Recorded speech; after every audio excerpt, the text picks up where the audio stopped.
Je lance à 18h, à minuit, je fais 40 000 euros. Je suis là. On a eu un bail de 6 mois, on a ouvert 3 mois. Il fallait fermer parce qu'on avait un déficit de 50 000 euros. On a mis quand même entre 30 et 40 000 euros quand même de nos fonds propres à nous. On s'était dit on va peut-être jamais les revoir. Et on clôture le mois de mai à plus de 120 000 euros. Et votre meilleur mois? 127 000 euros exactement. Ouais. Moi, mon objectif, c'est de créer le meilleur legging du monde.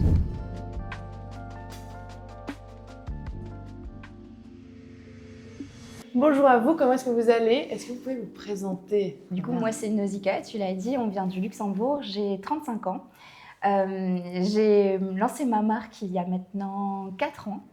Et donc, je suis maman d'une petite fille et je suis mariée à Michael, mon associé et partenaire dans la vie.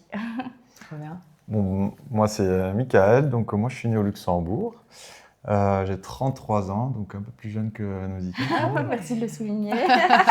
On est mariés, ouais, ça fait quand même 10 ans. Non, on est ensemble depuis 10 ans et Ok. mariés depuis 4 ans. Ok. Oui, on a fondé Heroismo, donc ça va faire cette année 5 ans. Ah ouais, ok. Cette année 5 ans, en octobre Mea 5 culpa. ans. Déjà 5 ans. Et de Ouais. comment est né Heroismo? Alors en fait, on est à la base, donc Heroismo, c'est une marque d'activewear, de sportwear. On est tous les deux sportifs et dans le milieu, donc on fait du crossfit depuis plus de 10 ans. Et moi, dans ce que je voyais au quotidien à la salle de sport et ce que je portais, j'arrivais pas à trouver quelque chose qui me convenait vraiment pour la pratique du crossfit. C'est un sport qui est assez exigeant, où on se jette par terre complètement, on se frotte avec des barres, on monte à la corde, on va sprinter. Donc c'est quand même assez exigeant et en termes de textile, il faut quelque chose qui tienne le coup pour tout ça. On a aussi une grande amplitude de mouvement sur des squats et ce genre de choses. Donc il faut aussi un tissu qui laisse place à cette flexibilité. Et j'arrivais vraiment pas à trouver quelque chose qui soit et fonctionnel et mignon. Donc soit ça tenait pas au lavage et très vite ça perdait sa forme, ou soit au contraire ça tenait bien, mais alors l'esthétique n'y était pas du tout.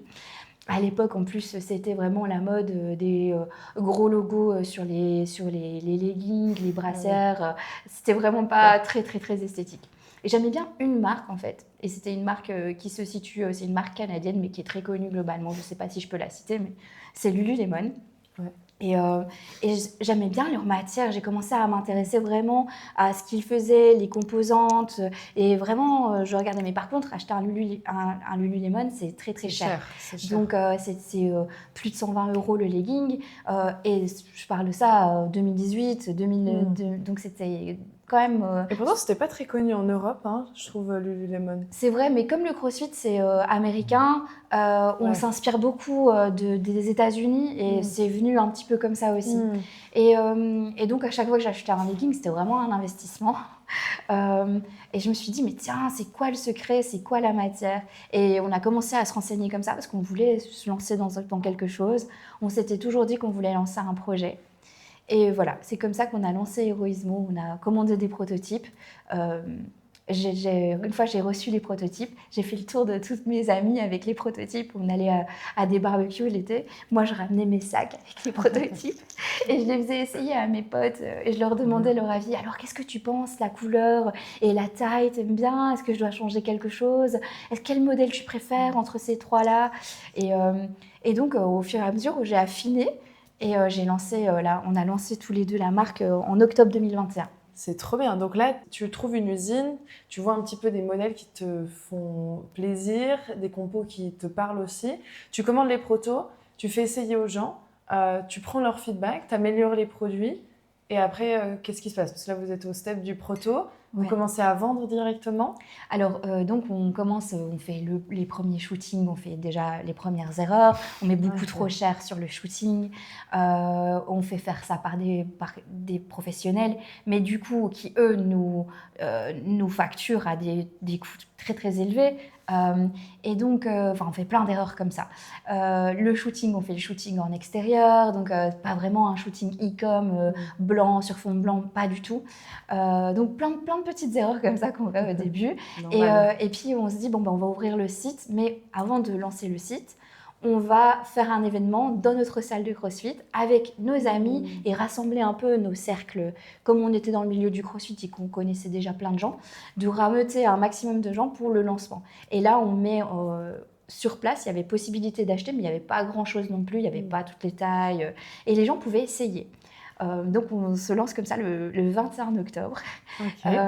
Premier event, alors on fait les pizzas, on donne à boire, on diffuse la vidéo de campagne de la marque, Que etc. j'ai raté à appuyer 5 fois sur play et ça fonctionnait pas. Ah non, là t'as la pression. Elle me gueule dessus, ouais mais la vidéo on n'entend rien et tout. Ça marchait pas. On faisait avec les moyens du bord et tout, mais C'est bien, ça vous laisse des souvenirs qui t'ont marqué. C'était chaotique, mais c'était bien. Franchement, on était trop contents. Et puis, on a commencé à recevoir les feedbacks des gens qui étaient vraiment heureux aussi des produits, qui aimaient bien et qui commandaient aussi un peu sur le site. Et donc, la marque commence à ascenser comme ça, tout petit doucement, en 2021. Voilà. Incroyable. Après, pour donner aussi un peu de contexte dans la partie avant le lancement, donc on a commencé, c'était début 2021. On a commencé à commander quelques protos et tout, par rapport à ça. Après, on a dû lancer la production, puisque on a sélectionné, on a validé et tout. Et nous, on s'est dit, bon, il nous faut du stock tout de suite.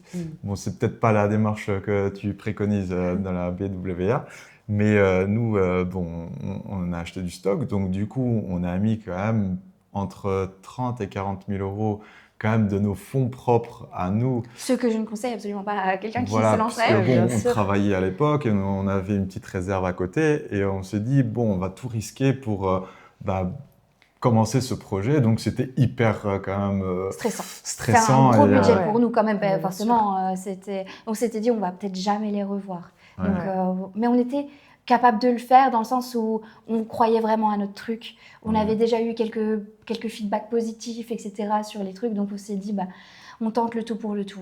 Ça ne mettait pas en péril votre vie. Au pire, vous aviez moins d'argent et il fallait retravailler pour rééconomiser. Exactement. Mais c'est un risque et je trouve qu'il faut le relever. Mais c'est surtout, je trouve que c'est important de prendre des risques quand on veut entreprendre. Et si en plus vous aviez déjà sondé le marché, que vous aviez déjà un feeling et une appréciation des gens, c'est qu'au fond vous sentiez qu'il y avait quand même quelque chose qui pouvait être créé. Exactement, donc ça vous aviez vu juste finalement. Hein, donc là on est en 2021. Oui, donc on a le stock, etc. Donc on fait plein d'erreurs. On se met du coup dans un 3PL, donc un centre de distribution, un centre logistique en Pologne. Et pourquoi ? Parce que personne ne voulait de nous. Première marque, un centre logistique, tu dois toujours avoir déjà quelques commandes par jour. Nous, on n'avait comme pas de preuves par rapport à ça. Et du coup, c'était le seul en Pologne. Nous, on voulait en Europe pour que ça soit distribué en Europe. Et c'était le seul en Europe qui voulait nous accueillir dès le départ, comme ça. Nous, du coup, on ne les a jamais vus. On ship tout notre stock là-bas et on commence avec eux. Bon, après, on expliquera qu'on n'est pas resté très longtemps avec eux. Mais... Non, on s'est fait virer. Ah ouais on n'avait pas assez de commandes. Donc, 6 mois plus tard, ils nous appellent. Bon, écoutez, il faut trouver une solution, mais votre stock, il doit dégager. Donc là, on se trouve OK, il faut qu'on trouve une solution. Finalement, on trouve un entrepôt au Luxembourg qui veut bien de nous, qui travaille déjà avec plein d'autres marques et qui travaille en fait avec une autre marque luxembourgeoise qu'on connaît bien. On est un peu isolé comme entrepreneur, mais il y a juste une autre marque au Luxembourg avec laquelle des fois on discute, qui est une marque de protéines. Et eux nous donnent l'adresse, nous filent le contact et là, on est sauvés, on a une place au Luxembourg.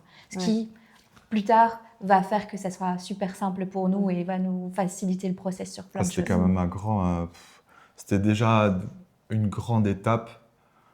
Il fallait shipper tout le stock parce que pendant le temps que tu shippes tout le stock, du coup, tu ne fais pas de vente en ligne. Bien sûr. Et en même temps, nous, on travaillait encore à 100% à côté. En parallèle. On était, il faut quand même le dire que nous... Oui, tu dois tout gérer. Donc, prendre son téléphone pendant les heures de travail, il fallait...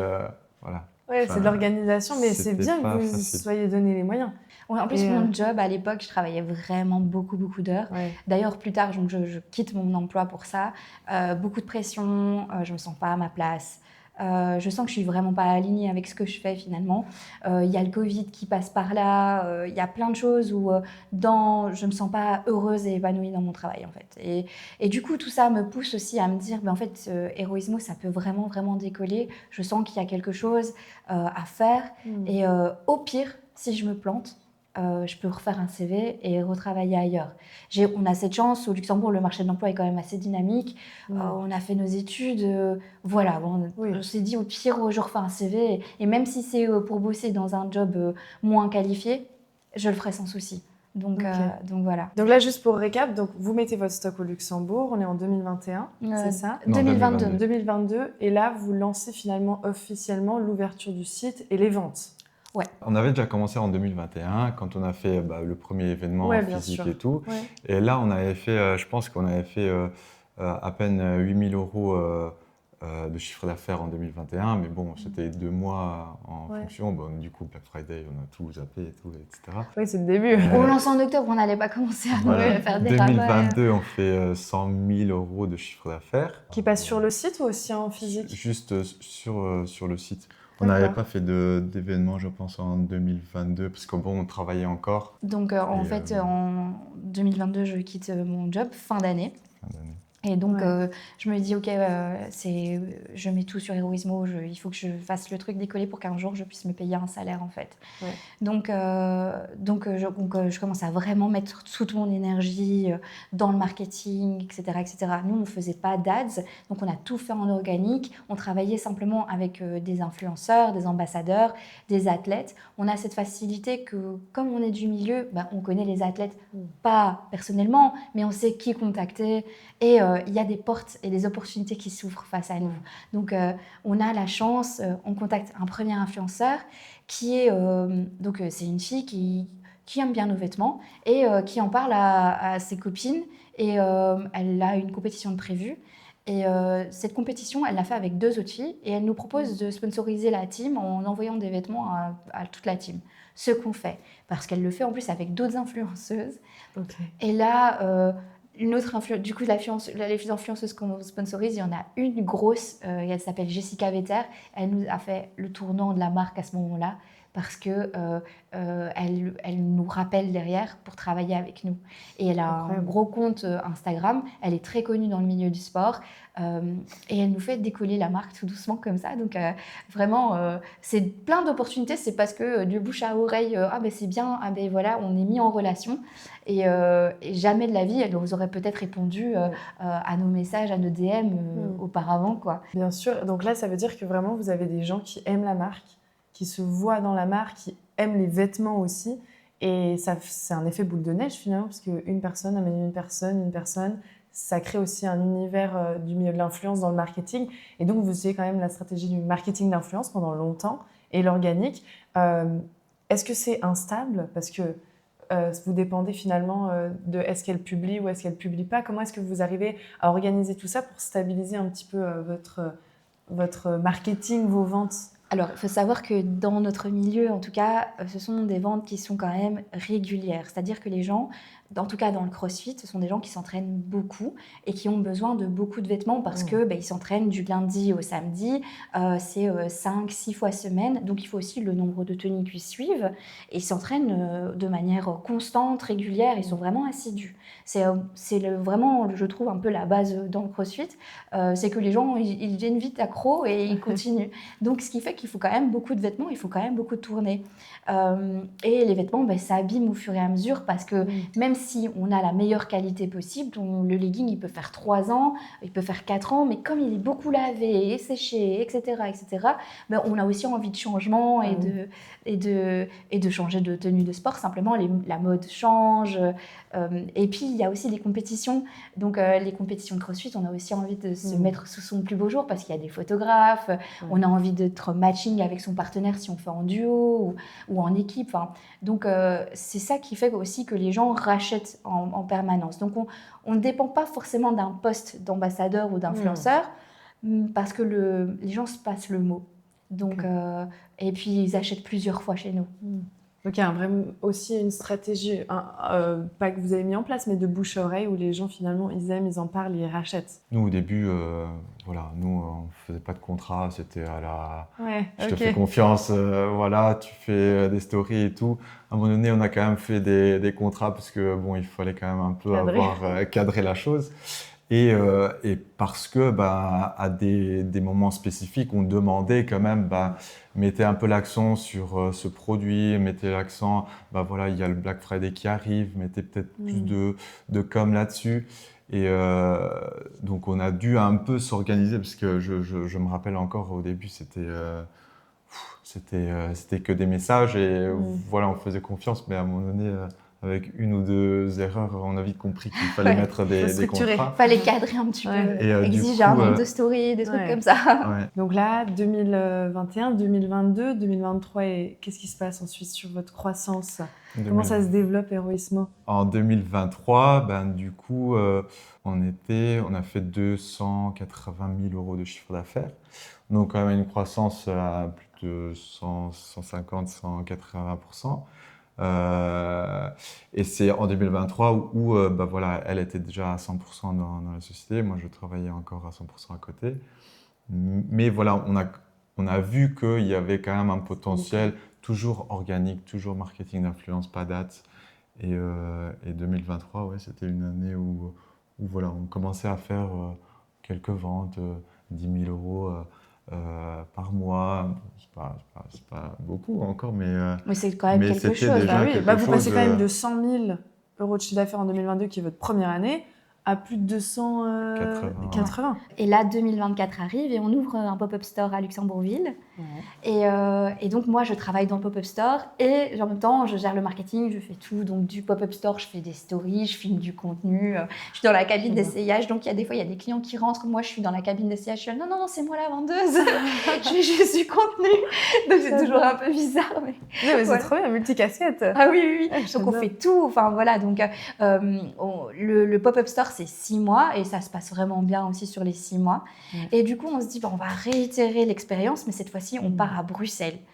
Et on ouvre un pop-up store dans une galerie commerçante du centre de Bruxelles. Attends, et par rapport à ça, c'est un peu pourquoi on l'a fait, c'était un truc d'ego. Ouais. D'ego. Ouais, faut quand même le dire parce que je pense qu'on était... Et ce qui est fait avec l'ego, c'est jamais bon. Voilà.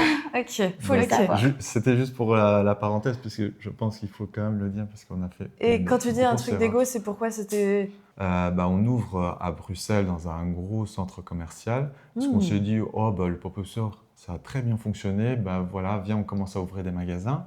Là, on est trop bien situé, on est juste à côté du Zara, on se dit, s'il y a Zara à côté, ça veut dire que nous, ça va aller, les gens, ils viennent pour ça. Non, pas du tout. Premières erreurs, du coup, on emploie deux employés sur place, puisque Bruxelles, Luxembourg, c'est quand même loin. Donc, première erreur RH par rapport à ça, on s'est trompé. Voilà, beaucoup d'erreurs. Employer une personne, du coup, on a trop payé des personnes par rapport à gérer un magasin, parce que nous, on était quand même souvent là. On se déplaçait beaucoup. Moi, j'étais enceinte. Je faisais la route de Luxembourg jusqu'à Bruxelles. Enfin, je prenais le train avec mon bidon. Et donc, voilà, pour aller bosser dans le magasin. Et nous, on n'était pas trop au courant. Moi, je suis belge d'origine, mais on n'était pas trop au courant de la fiscalité belge et les salaires en Belgique et comment on allait être imposé parce qu'on a dû ouvrir une société en Belgique pour pouvoir ouvrir le magasin et employer des gens. On ne se renseigne pas hyper bien, et on fait très vite confiance à tout le monde. Et Erreur. Voilà, juste pour te dire, du coup, on a eu un bail de 6 mois, on a ouvert 3 mois. Il fallait fermer parce qu'on avait un déficit de 50 000 euros. Et on ne pouvait pas continuer parce que c'était la société luxembourgeoise qui finançait tout. Et à un moment donné, on mettait en péril tout ce qu'on avait construit en 3 ans. Sur une période de 3-4 mois, on allait tout perdre. Voilà. Et pourquoi on vendait, mais pas assez? Parce que c'était un peu l'audience, en fait. On était un peu pas cher, mais on était un peu trop cher pour l'audience qui était dans le centre commercial, qui n'allait, c'était une audience du coup qui ne cherchait pas en fait forcément Du des premium. habits du Ouais. premium quoi. C'est ça. On n'était pas sur le bon niveau.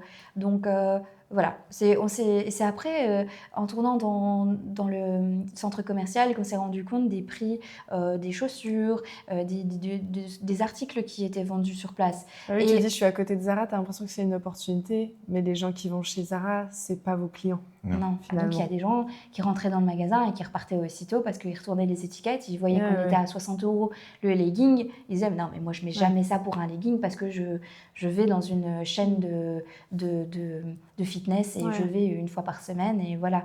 Alors que nous, nos clients sont des gens qui prennent soin de leur santé, de leur corps, qui font beaucoup, qui sont accros au sport et qui comprennent pourquoi il faut investir dans des bons vêtements. Donc voilà, pas les bons clients en fait, pas la bonne cible. Et donc, vous fermez. Vous On gardez le focus sur le site. On ferme 2024. Ok. Ça se clôture avec cette histoire de magasin. Ouais. Beaucoup de larmes sont versées parce que là on en parle et on en rigole, etc. Oui, mais on a appris c'était très lourd et on a eu plein d'apprentissages par rapport à ça. Dans une carrière d'entrepreneur, je pense que ça marque et ça nous fait on ne peut que s'améliorer derrière. Et peut-être pour rajouter à ça, nous, notre entourage, c'est surtout des salariés. Il y a très peu d'entrepreneurs. Et au début, notre entourage proche, il nous disait un peu ah, mais c'est osé ce que vous faites et tout, attention et tout. Un peu des choses D'alerte. d'alerte. Et ils ne supportaient pas vraiment. Et puis à la fin, quand ça n'allait pas, du coup, ils nous mettaient un peu le couteau encore sous la gorge en disant ah mais je vous l'avais dit en fait. Mais on n'a pas eu ce soutien un peu.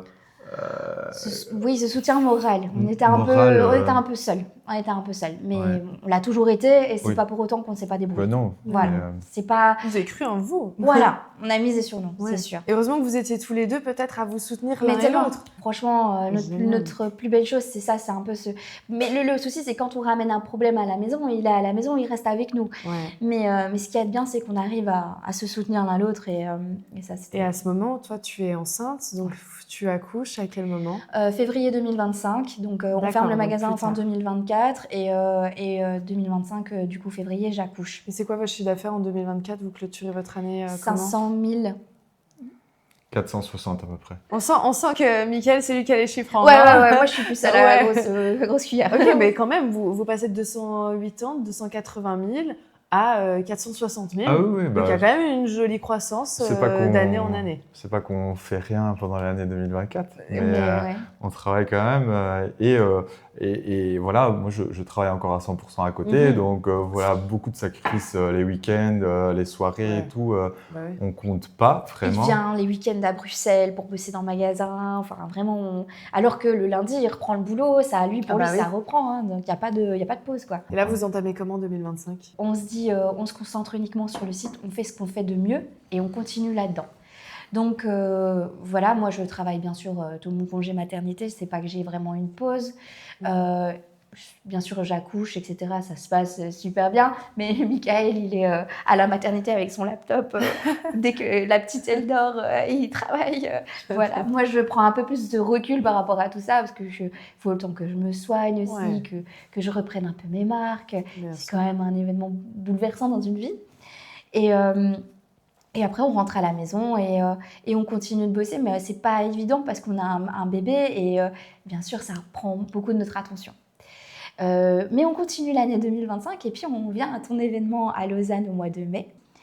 Et on ressort de là avec plein d'idées dans la tête et on se dit mais on fait peut-être pas les choses correctement, etc., etc.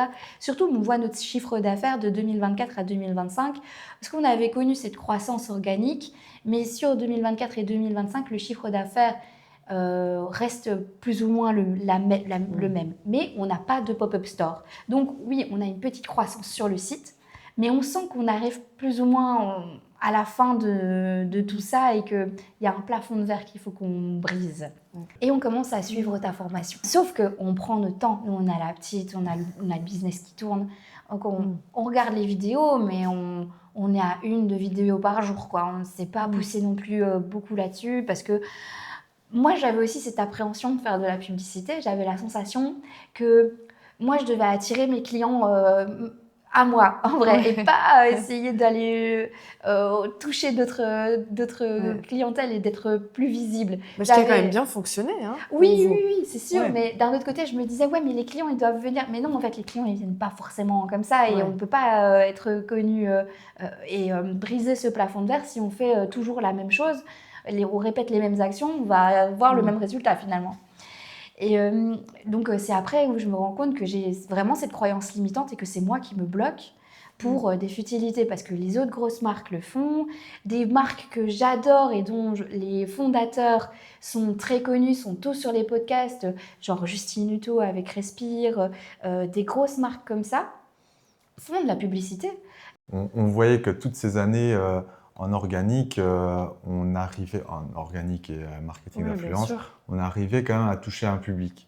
Et que on avait de très bons feedbacks. Enfin, on ne fait pas des leggings peu chers, c'est une très bonne qualité. Et du coup, les gens le remarquent et ça continue d'augmenter. Mais à un moment donné, on s'est dit, si on peut avoir le meilleur produit à vendre, mais s'il n'est pas connu, les gens ils vont pas l'acheter. Et donc il faut toucher un peu des gens lambda. Et pour le faire, oui, on a notre équipe d'ambassadeurs, mais ils touchent toujours les mêmes personnes et ils touchent peut-être aussi des gens qui sont dans leur milieu, qui se suivent. Et nous, on doit toucher un peu plus large. Et du coup, voilà, en août 2025, on intègre la formation. On prend quand même 6 bons mois à faire toutes les vidéos. Janvier, on lance en janvier les ads. D'accord. Mais du coup, en novembre, on s'est dit « Ah non, on ne va pas lancer d'ads parce que attends, c'est pas le bon moment parce que non, mais tout le monde a déjà lancé, donc c'est Black Friday, ça va être trop cher, comment on va faire ?» On va pas faire. Dimanche. En décembre, non mais c'est Noël, attends, viens, on laisse passer, c'est pas possible. Il m'imite en vrai, parce que c'est sûr que parce qu'elle voulait pas du tout. J'avais peur. On fait des créas, on teste, on lance, viens, on met un peu d'argent dessus. On commence avec, je sais plus, 50 ou 60 euros par jour. Et on teste un peu et je voyais qu'elle stressait déjà un peu, voilà, je sais pas trop. Et après quelques jours de testing, on voit que on avait des ROAS quand même très bons, au-dessus de 5. Et à un moment donné, je pense qu'on peut continuer. Du coup, ça m'a rassurée. Une semaine plus tard, on fait un nouveau batch. Si tu mets 50 et que tu en fais 250... Tu te dis c'est bon, c'est pas mal. C'est pas mal, ouais. C'est bien. Et en vrai, parce que moi je me dis mais on va se planter, tu vas voir, le début ça va être difficile, etc. Et ce qu'il y a de bien, je trouve, qui est très rassurant dans ton accompagnement, c'est qu'en fait on peut avoir une validation aussi à chaque étape, où on peut avoir un feedback sur les publicités. Et donc on commence à demander, au début on demande un feedback, etc. Et on nous dit c'est tout bon en vrai, allez-y, vous pouvez lancer. On lance, on refait. Il y a un feedback à tout le monde. Et déjà, quand on a eu le feedback, je ne sais plus. Oui, c'est une coach du coup. C'est Amélie ou Non, c'est Marine. Ouais. Oui. C'était une cliente à nous. C'était une cliente à nous. Mais moi, je vous connais. CrossFit, très CrossFit, elle. Et elle me dit, je vous connais, moi j'ai un legging Chantal, j'ai une brassière Natalia, je les mets encore, je les adore, je les ai achetés il y a quelques années chez vous et tout. Génial. Mais le monde, il est petit en vrai. C'est vrai qu'elle est très CrossFit, elle. Hein. Ouais, trop bien. Et donc, incroyable. Et donc elle nous connaît, elle connaît aussi le milieu. Aussi. Et donc elle comprend le client type puisqu'elle est elle-même cliente. Et donc elle nous donne des super bons feedbacks, puis on lui montre un peu les résultats et les statistiques et tout. Et elle nous dit c'est bon les gars, les datas elles sont ok, on continue, let's go. On scale, on augmente. Allez, et vous augmentez les budgets? Ouais.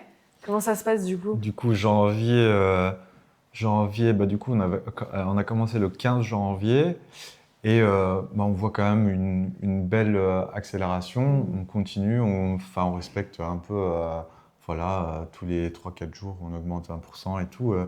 Et on arrive février. Février, on se dit, oh, tentons une petite promo pour Saint-Valentin. On n'est pas trop promo, puisqu'on n'aime pas trop faire Brader la marchandise. brader, Parce que, ouais. voilà, mais on s'est dit, bon, c'est la Saint-Valentin, on va faire un truc exceptionnel de 15%. Et on lance la pub pendant 3-4 jours, enfin un batch exprès juste pour ça.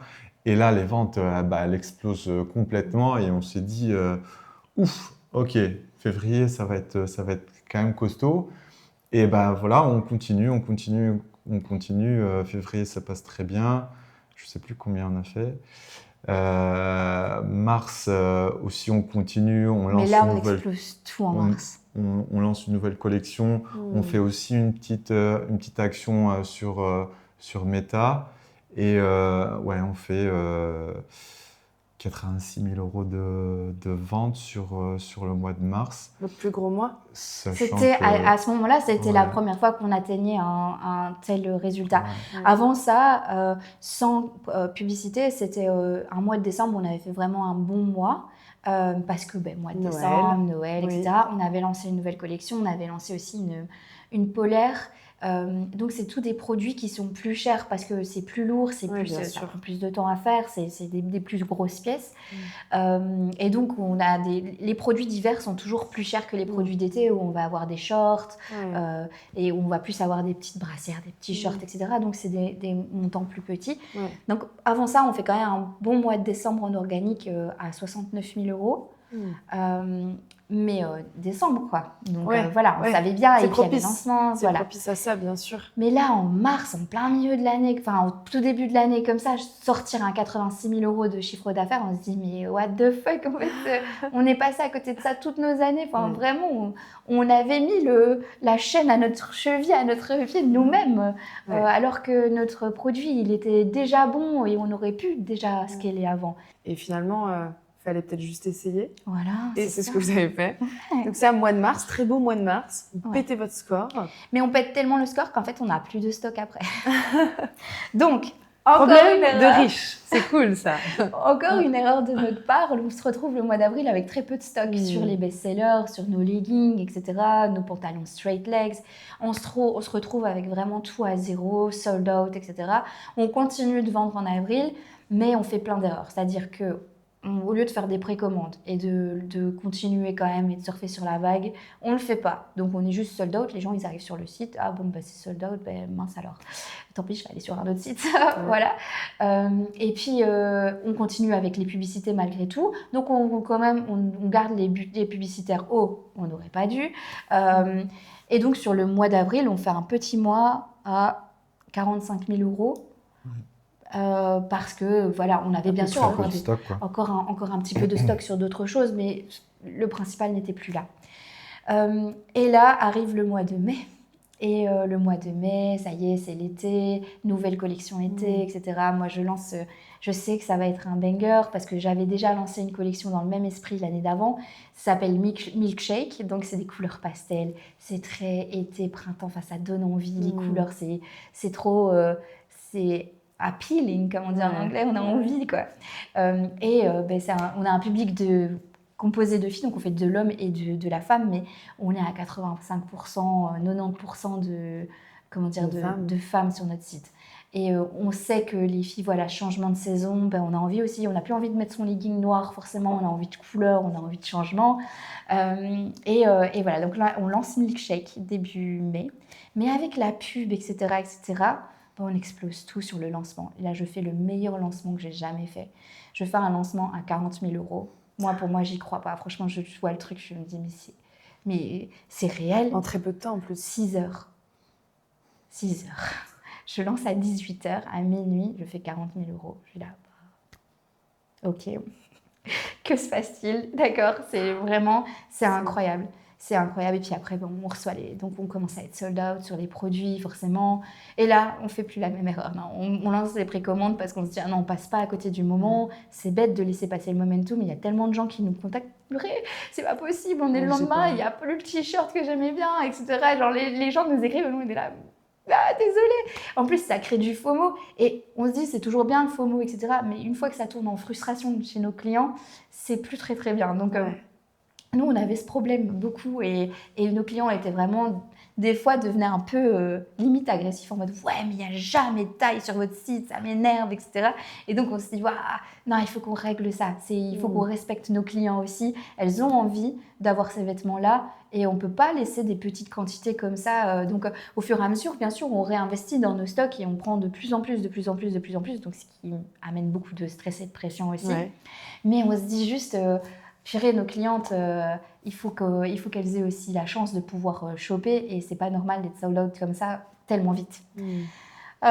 Donc voilà, donc le mois de mai se passe au fur et à mesure, etc. Et on clôture le mois de mai à plus de 120 000 €. Donc, qui est votre meilleur mois 127 000 € exactement. pour le moment aussi. Quand on fait un peu le calcul, en 2025, on a eu à peu près 1500 nouveaux clients, donc tout ce qui est organique et tout. Et grâce à la pub, là, en 6 mois, on a fait 100% de nouveaux clients par rapport à 2025. Donc, on voit quand même l'impact que ça a, c'est qu'il y a beaucoup de nouvelles commandes, de nouvelles personnes qui commandent sur le site parce qu'elles nous découvrent via les ads. C'est quelque chose que, parfois les gens ils nous disent oui, mais les ads, il n'y a personne qui achète. C'est pas vrai. Quand tu vas à l'arrêt de bus, tu as une affiche, il y a une pub dessus, tu le vois, peut-être tu vas acheter. C'est la même chose sur Facebook. Après, tu peux pas vraiment le traquer, mais au moins la beauté de Meta, c'est qu'on peut vraiment tout traquer et voir qu'en fait notre pub a un impact et qu'elle fonctionne, etc. Oui, on voit les gens cliquer, on sait où ils cliquent, on sait quand ils achètent, où ils achètent, pour combien ils achètent. Ouais, c'est vrai. Ouais. C'est vrai. Mais aujourd'hui, vous avez plus peur du coup d'utiliser la publicité. Je suis très contente que la BWA ait pu vous apporter quand même la possibilité de tester quelque chose, avoir moins peur. Et ça, je pense que c'est important. C'est quoi la vision aujourd'hui avec la marque ? Il faut savoir que du coup, je suis vraiment passionnée de ce que je fais. Moi, mon objectif, c'est de créer le meilleur legging du monde. Et donc, je continue. La lutte continue. Je continue à vraiment toujours m'intéresser des tendances à l'international, de voir ce qui se fait, de voir les innovations. Et j'intègre ça au fur et à mesure dans mon catalogue de produits. J'ai des produits qui sont en V1, en V2, en V3 parce que à chaque fois, j'améliore quelque chose. Je prends aussi le feedback de mes clientes. J'écoute énormément ce qu'elles me disent. Et toi, tu le dis bien dans ta formation qu'il faut tomber amoureux de son client. Et donc, des fois, mes clientes me demandent des choses. Moi, c'est pas spécialement mon goût. Mais si je les écoute, je lance, ça fonctionne. Par exemple, on a fait des crop tops et des oversize t-shirts qui matchent parce que les filles, elles aiment bien avoir un crop top et de matcher avec leurs partenaires sur des compétitions. Moi, personnellement, je ne mets pas forcément de crop top, mais j'écoute, je fais. J'essaye d'apporter la DA Héroïsmo à tout ça, quand même, intégrer ma marque, etc., d'apporter cette vision. Mais voilà, derrière, les clientèles me le rendent tellement. Et puis, on se déplace souvent sur des compétitions de crossfit. Donc, on rencontre aussi les gens. Les gens, ils viennent à nous, ils nous parlent en vrai. Il y a plein de gens qui nous disent qu'on a changé leur façon de vivre en vrai. J'ai des témoignages de clientes. Des fois, j'ai envie de pleurer tellement elles me touchent par ce qu'elles me disent. Qui ont vaincu un cancer, qui mettent les vêtements Héroïsmo et c'est genre comme enfiler leur armure pour aller à la salle de sport. Mais vraiment, j'ai des clientes qui m'écrivent à moi en perso pour me dire des choses comme ça. Leurs témoignages, c'est incroyable. Et on voit l'impact qu'on peut avoir aussi dans la vie des gens. La beauté du truc, c'est vraiment nos clientes et on essaye de le rendre un maximum à la communauté. C'est très bien que vous preniez soin de vos clients. Vraiment, c'est quelque chose d'important. Ouais. Après, la partie SAV, on l'a déléguée, mais on essaye vraiment d'apporter toujours cette touche et de bien expliquer. Aussi, on se montre beaucoup sur les réseaux, on montre un peu le process. Les gens, ils voient les cartons qui arrivent chez nous. Ils backstage. C'est bien, ça crée une proximité aussi avec vos clients qui c'est pour ça qu'ils viennent nous voir aussi. On voit tout. Ouais. Et voilà, on est très transparent sur les choses. On leur explique, les gars, derrière, c'est une petite équipe humaine, vraiment. On fait de notre mieux. On fait de notre mieux. On sauve pas des vies, il faut le savoir. mais on fait de notre mieux. Ce qu'on fait, on le fait avec le cœur, vraiment. Ouais, ça se sent. Et du coup, apporter des collections, etc., c'est trop kiffant. J'adore ça. J'adore la mode.